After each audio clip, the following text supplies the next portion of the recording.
What's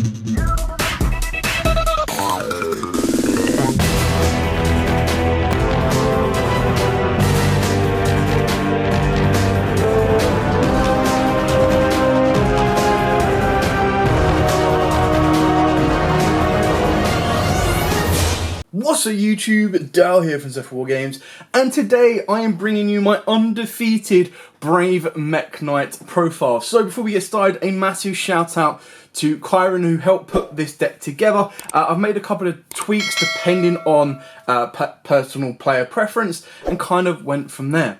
So with all of that out of the way, please smash that like button, hit that notification bell and subscribe so you do not miss out on any more upcoming content. So, before we dive into the profile, my matchups were 2 Prank Kids, 1 Phantom Knight, 1 Sword Soul, and a Rogue in Zector matchup. I ended up drawing 2 matches. I drew the Sword Soul matchup, and I drew my first Prank Kids matchup. One was Prank Kids Pure, one was Prank Kids Brave. Ultimately, I ended up finishing 3rd.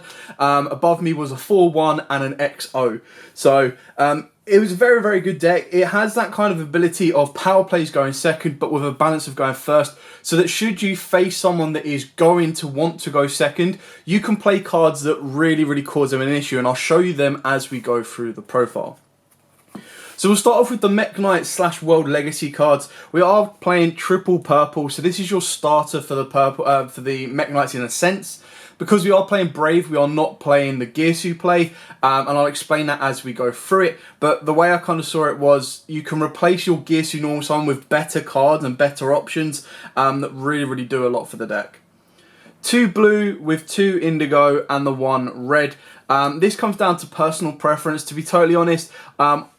Purple is your go-to because purple basically counts as an additional copy of any of these, because it's very rare that you're going to leave it on the board. The chances are you're going to tag it out to get to the blue, because then blue will then lead you into either an indigo or a red moon, which just gives you more monsters on the board to push for that OTK power play.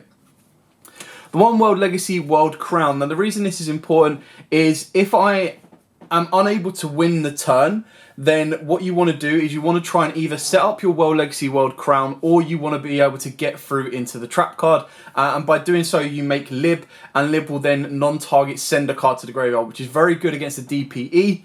And one thing that I kind of felt when I was building this deck is, because there is a lot of Brave, Scythe, extra deck lock plays, I wanted a deck that could play under that and pretty much not care about the Scythe lock, which was actually really, really helpful in the PK matchup, because they went for the Scythe lock and I was still able to build boards, play and do everything I needed, because I went through like the adventure token plays, I went through the Mekk Knight plays as well, and these are obviously all boss monsters. It does become a bit of an issue once they start getting anything that is, in theory, 2,500 or more on the board, because then you need to start crashing your purple in order to deal with it. But that's where the Adventurer token bounce comes into play as well.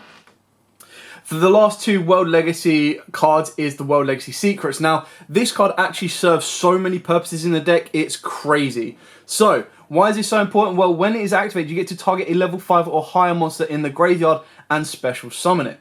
It negates any monster's effect that activate in the same column as a Mekk Knight, which is why Indigo is so important, because it can bounce columns. But why is World Legacy Secrets so good? Well, let's put it this way. If your opponent imperms your Griffin and then destroys your Griffin, but you've got this set, you can activate it and bring Griffin back, as long as you have kept the token on the board. It can also bring back a Lancia, should you want to loop that, a Scythe, should you want to loop that, and it can also bring back a DPE. So if they went Dark Ruler, killed the DPE, you can then activate this, bring the DPE back, and his effect is now live. So it's very, very cool that it can serve multiple purposes within the deck and bring back some of your best boss monsters that will cause your opponent a lot of issues. Not to mention, obviously, it brings back all of the Mekk Knights as well, so they can then trigger their own effects. So that's it for basically like the Mekk Knight side. We do play another World Legacy card, which I'm about to show you now anyway, but we play a mini Cyverse package. Now in the mini Cyverse package, we are playing double Gadget, 1 Dotscaper, and the 1 Nightmare Corruptor Ibli, alongside 2 Signet Mining. Now, why is this so good? Well, with Corruptor Ibli, it actually gives you a very, very interesting option to go first. So if you are in your main deck and straight away, I wouldn't advise going all out to go second. You need to have that balance between what happens if I do have to go first. And with this, if I go first, Signet Mining is my route to Ibli, but it can also be my go second route to get me into the Cyvus Gadget or Dotscaper, which these are basically one card combos that loop themselves around in order to get you into a Verte or a Dagda play as well. The Nightmare Up to Ibli, for those of you that don't know, is when it is used, I believe it's when it's used as link material or when it just leaves your side of the field. Let me just double check this. If it is in owner's control, is sent to the graveyard. So obviously you need to have it on the field, but the idea is you're going to normal summon this, you're going to link it off, which doesn't clash with your Brave token engine. It will then special summon itself to its opponent's side of the field, and by doing so, your opponent cannot special summon monsters except link monsters, which is incredibly good against prank kids. It is incredibly good against anything that is Brave token related, because it means it completely shuts off the token. Now, obviously, there are ways to out this. They can switch this to attack, crash it, kill it, and go from there. Now, in doing so, of course, what they'll end up doing is they lose their battle phase, which is really, really important. But also on the back of that is a lot of people forget that it literally stops them special summoning. So it protects you from the Biru. It also, because it gives them a monster on their side of the field, it protects you from Imperm. By the time they've got this, there is not really any card that you are activating that is going to be impermeable. You then stop their Lightning Storm, you then stop their Evenly Matched. So the only way they can do it is they can switch it to attack, they can crash into one of their monsters, take about 500 damage, and then try and activate Evenly Matched at that point. Now, in doing so, you would have need to have shown this tech during game 1. They would have then need to prep during game 2 or 3 to make sure they've got Evenly to try and out that, and then think that step ahead. Keep in mind as well, if you have Griffin, it really doesn't matter if they've got Evenly, because you can just negate that afterwards as well. Plus, it loses them a battle phase, and your end board should, in theory, still be pretty decent. Now, obviously, the other thing with Silent Mining as well is that if it discards the Water Enchantress, it basically becomes nothing of a neg, because you can activate this, discard the Water Enchantress. That then puts your opponent under pressure of going, right, okay, well, what are they searching? If they don't know what you're already playing, all they've seen is that you've discarded a Brave, so that you're playing some form of Cyvus Brave deck. By doing so, obviously they'll then be able to go, well, if I ash this, the Enchantress is going to be free to go off. So they would need to have like either a DD Crow or a Lancer alongside with an Ash to make sure that this becomes a neg, which straight away you've ripped 2 cards from your opponent's hand and you haven't even conducted a normal or special. If you open up multiples of these, of course, they can be set and become a column provider for your Mekk Knights as well. The Gadget and Dotscaper do the exact same jobs. They are cards that will loop themselves without triggering effects on normal summon. Now, both Ibli and Cyvus Gadget do have effects on normal summon. I believe the Cyvus Gadget revives a level 2 or lower, and I believe Ibli lets you revive a Link monster, but you are not going to be using those effects. You do not need to worry at all. Dotscaper is if it is sent to the graveyard at any point, so even if it's discarded off of mining, it will revive itself. If it is banished, it will also revive itself. You can only use each effect once per duel, and you can only use each effect once per turn. So, or only one effect per turn, so you can't banish it and summon it and get 3 times. But the idea is that your Dotscaper or Cyvus Gadget go into a Link Disciple, your trigger the effect of Cyvus Gadget to spawn a token, that can go into Devotee, or you bring back Dotscaper, and again that goes into Devotee, giving you a draw and put back 1, and then also giving you the ability to get into Link 2 cards as well.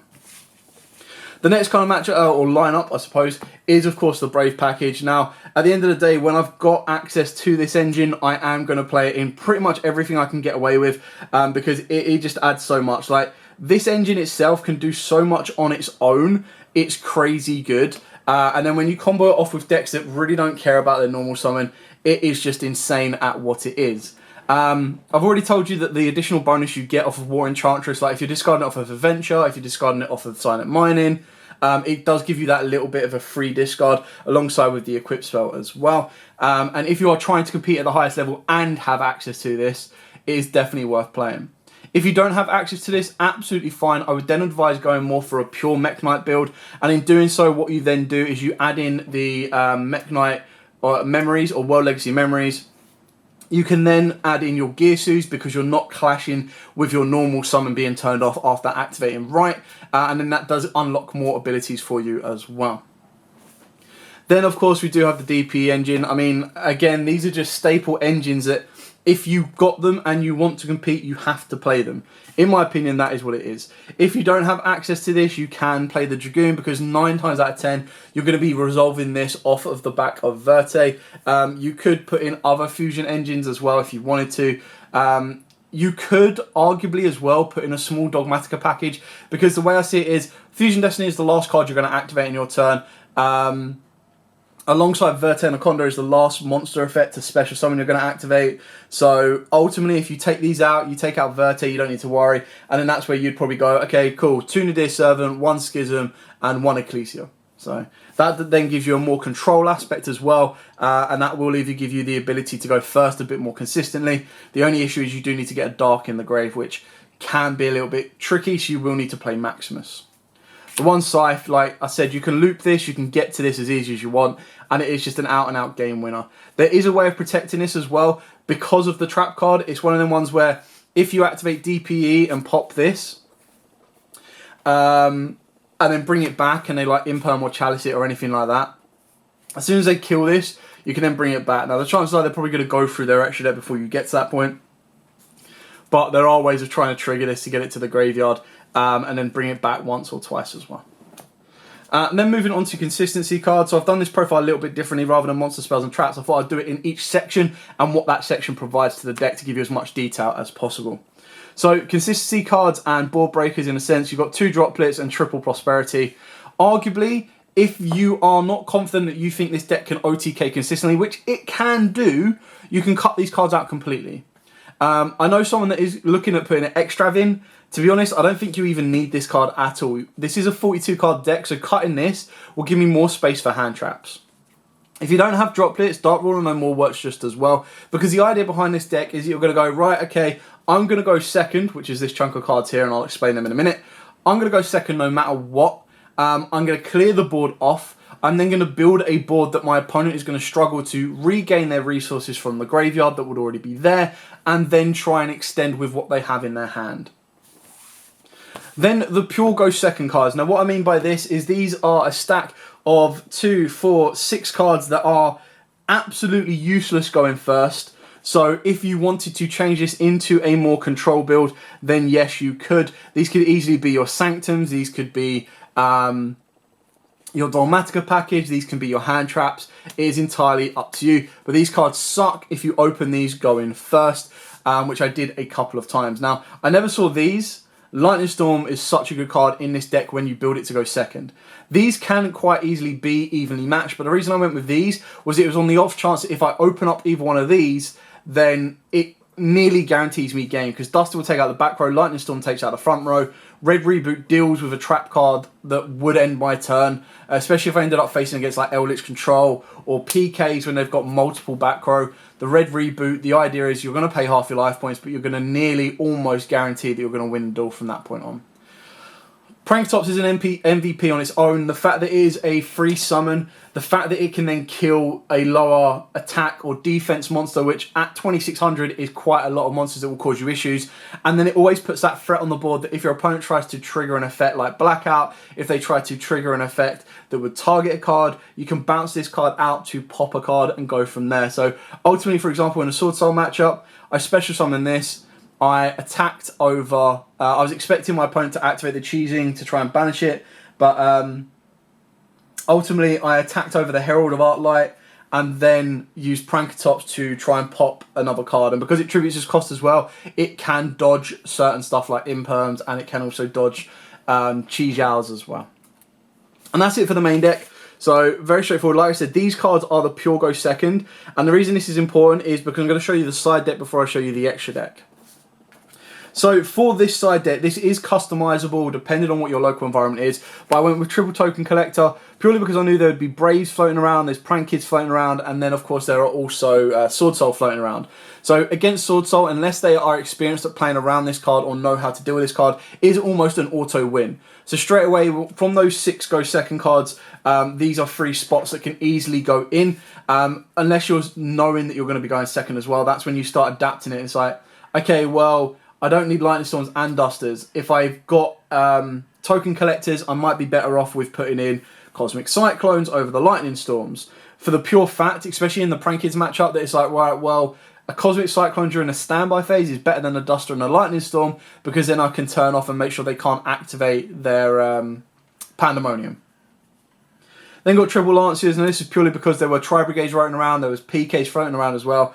I saw this in the Sword Soul matchup, and I comboed this with Token Collector, which pretty much ended the turn because he did get a Vishuda. So I was able to pretty much go Token Collector, stop the Sword Soul plays, and as he attempts to, or as he would have attempted to bounce this back, I then dropped Lancer before he could banish the Vishuda. So Nibiru, again, this actually won me a game. Very, very importantly, is I feel that, not that a lot of decks are trying to play around it, but I feel that right now it's kind of slept on in the meta. And what I mean by that is a lot of people feel, right, okay, I get my Brave Token Engine, I'm protected. Whereas I was kind of like, well, if I open up these, like a combo of these, Brave Tokens mean nothing to me. Also, with a combo up with that, it was Droll and Lockbird, because I was like, right, okay, well, if I open up Token Collector or Droll, plus a Nibiru, they're not going to get their one out to stop the Nibiru, and the Nibiru will then pretty much end the turn. Off the back of that as well is when people are playing the Halley Firebrax version of Sword Soul, it's a little bit better to try and Nibiru them as well. So the way you're doing it is if you put these in here, unless they open up Long U to then make a Baron, which doesn't always guarantee to happen, you can kind of put it through there. And this is actually really important in time as well. So again, a strategy that I kind of took on board was when there is about 6 minutes left on the clock, the way I see it is the game will be won in one turn.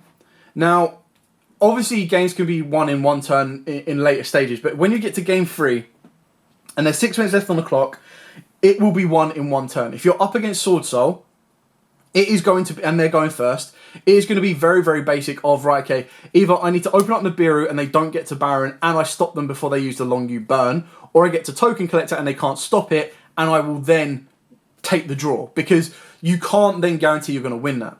Against Prankids as well, you've got to be very, very careful because they have the ability to go through water and fire. If they open up water or fire, straight away you're in a very, very big issue unless you open up an Ash Blossom, which I wasn't playing. Because again, in that matchup, I kind of felt that I would let my opponent play and then Nibiru them so that they couldn't get to where they needed to go.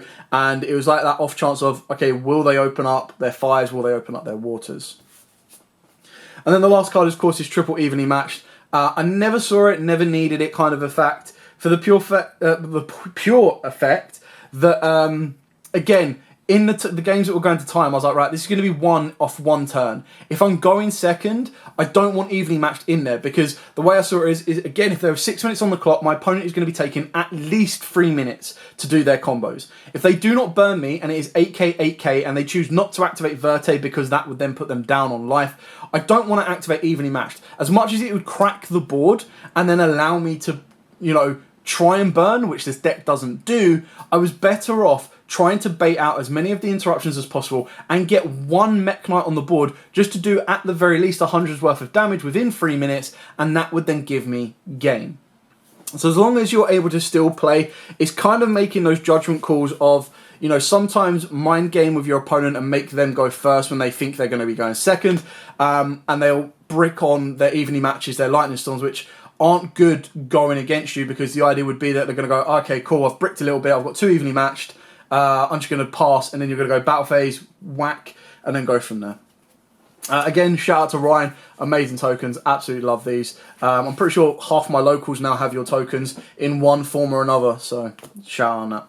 Moving on to the extra deck, I've got the one Underworld Goddess of the Closed Worlds. Now, I know a lot of you were like, what, why? This was actually insanely good, because no one was expecting it. So I knew someone there was playing Quantums or Super Quantums. So obviously a Magnus on the board, I can't out, because a Magnus with 6 materials, I can't search, it's got to bounce when it needs to, and people just don't expect this. So if I get 4 monsters on the board, my opponent might be like, alright, cool, well, he's going to go Boros Sword. And then when I go, right, cool, link and use your monster into this, they're like, ah, crap, it's a little bit too late. So I use this in against Prankids for Weather Washer and Butler as well, because they were like, right, we'll hold the Raigeki, because they knew that I still hadn't committed a normal summon, or they knew that I hadn't committed a Adventurer token, or that they knew I'd already searched out a Mekk Knight and still had plays to make. So, root of that one. Access code is just your push for game. Avramax could be an Appaloosa, but there were a couple of times when I would end my board on an IP Masquerina. Like if I'd already opened up Scythe, I would go IP Masquerina and Verte, and then what it meant was during my opponent's turn I could use IP with Verte and make Mekk Knight. I did it only once, but it is nice to have it there as an option. Nightmare Unicorn is your Link 3, which would obviously go in place of that. And then your other Link 2s is the Dagda, the Morning Star, and the Lib. Now, the Lib is very, very specific because it can only be linked on when you have a World Legacy in the graveyard. And the only way you get a World Legacy in the graveyard is you need to search it off of your Morning Star, whether it be the Crown or whether it be the Trap card. You would then search the second Trap card, which is why we play 2, off of the back of Lib, the World Keymaster. Now, the only issue of going this route is you would go this route first to push for game. Then you'd go for Lib if you wanted to make sure that you sent the Avramax off the board. Not Avramax, sorry. If you wanted to send, technically Dragoon, if you got to that point, but also send the DPE. Now, there was a couple of times, or there is a lot of times, that because you play the Link 1 engine, so double Link Spider for your tokens, and your tokens off of Devotee and Disciple, but there's a lot of times that you would have to overpay for Verte, and what I mean by that is you'd use Lib plus a Link Spider, or you would use Dagda plus a Link Spider, or something like that to get into your Verte. So you'd overpay to get there, but the idea was that you get Lib off the board to send a card, and you just burn out their resources. The last 2 cards, of course, was the 1 Link Garibo and the 1 Enforcer. Link Garibo was just crazy good because I was playing so many level 4 or lower Cyverse in a matchup where it's like, right, okay, well, if an Imperm is dropped on my Griffin, I'm going to be defenseless. So I would go, right, okay, obviously, if I went to IP, or I went into this, not IP, sorry, Corrupted Ibly, and went into this, then my opponent can't Imperm me. If they've got a blackout or they try and clear the board to try and evenly me or anything like that, my Link Garibo would go, cool, sack off and go. Against blackout, it's insane. Against a Imperm, again, it's insane. So if you're trying to get to Verte and you're like, right, okay, well, they might Imperm me now to try and stop the Verte, Link Garibo can come into play and people will be like, what? Huh? It does that?